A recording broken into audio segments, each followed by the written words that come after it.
दोस्तों नमस्कार। क्या आप जानते हैं कि भारत की सेना दुनिया में एक बेहतरीन सेना है और वो पैदल सेना के रूप में किसी भी शक्तिशाली राष्ट्र की सेना के छक्के छुड़ा सकती है। लेकिन शायद आप एक और सेना के बारे में नहीं जानते भी हैं तो उसकी चर्चा नहीं करते। इन दिनों भारत के अंदर एक और सेना काम कर रही है। सेना को हम अंग्रेज़ी में आर्मी से संबोधित करते हैं। जब हमारी सेना किसी भी समस्या से टकरा जाती है तो उस समस्या का समाधान तत्काल कर देती है। लेकिन जो दूसरी सेना है इन दिनों, जो राष्ट्र के आंतरिक मामलों में, राजनीतिक मामलों में, आर्थिक मामलों में, सामाजिक मामलों में अपनी प्रतिक्रियाएं देती है, अपने डिस्कोर्स खड़े करती है और अपनी धारणाएं बनाती है, उस सेना का नाम है ट्रोल आर्मी।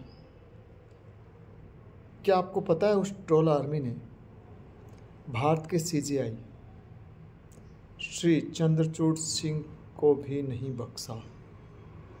वही चंद्रचूड़ जी जो आज देश की जनता के सवालों के जवाब दे रहे हैं, जो सवाल 2014 के बाद भ्रष्टाचार से जुड़कर स्थानीय राष्ट्रीय स्तर पर लोग उठाते रहे।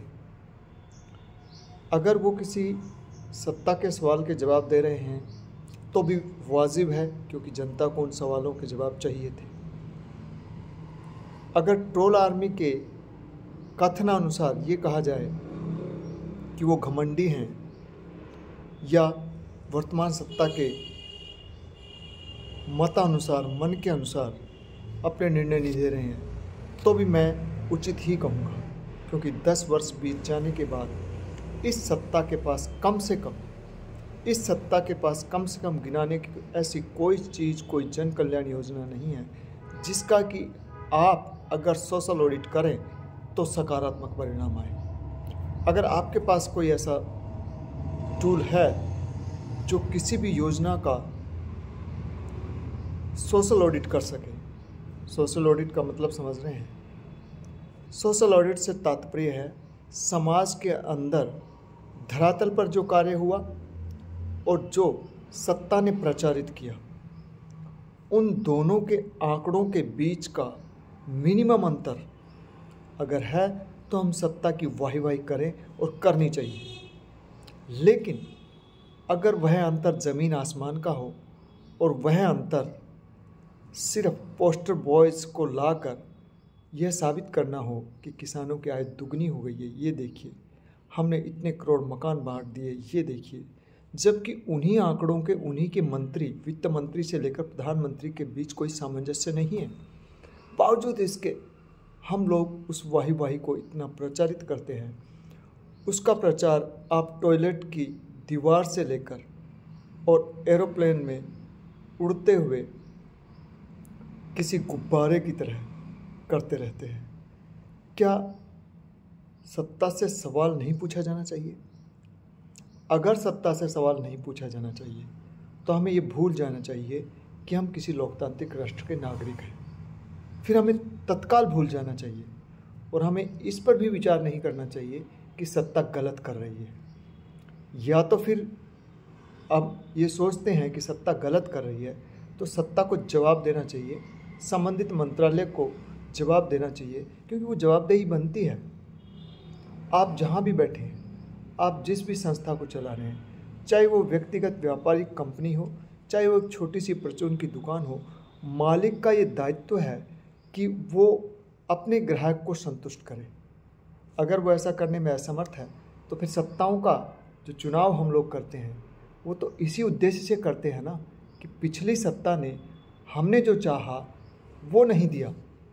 और अगर आप इस बात की पुष्टि कर दें, अगर आप अपने मैनिफेस्टो में ये बता दें कि हाँ, हम आपकी आने वाली सभी समस्याओं का समाधान नहीं कर पाए तो फला समस्याओं का समाधान कर दें, तभी तो सत्ताओं का परिवर्तन लोकतंत्र में होता है। तभी तो नए सांसद और विधायक जीतकर हमारी पैरवी विधानसभाओं और लोकसभाओं में करते हैं। बावजूद इसके अगर हम अपने द्वारा भेजे गए प्रतिनिधियों के मुखिया से कोई सवाल करते हैं तो हम देशद्रोही हो जाते हैं। उसके बावजूद आपको समझ लेना चाहिए कि उस दौरा में, उन परिस्थितियों में आपके हाथ में कुछ नहीं होता है और आप सिर्फ चिल्ला सकते हैं और आप सिर्फ चिल्ला कर कह सकते हैं। लेकिन मैं इसके पक्ष में हूँ कि आप चिल्लाना तो सीखें, आप कहना तो सीखें।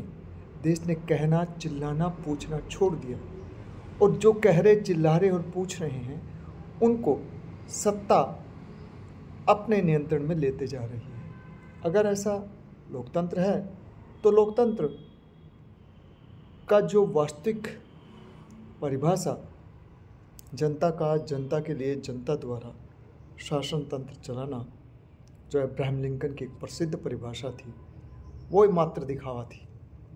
अब तो यूँ कहें कि सत्ता का, सत्ता के लिए, सत्ता द्वारा। अगर ये नई परिभाषा हम स्वीकार कर लेंगे, जितना जल्दी स्वीकार कर लेंगे, उतनी बहुत सारी बातों से हम ये जान पाएंगे कि अब कुछ होने वाला नहीं है।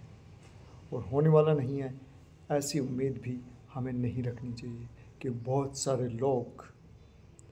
सारे लोग दूसरों की लड़ाई लड़ रहे हैं और हम लोग घरों में बैठे वीडियो बना रहे हैं, जैसे कि मैं।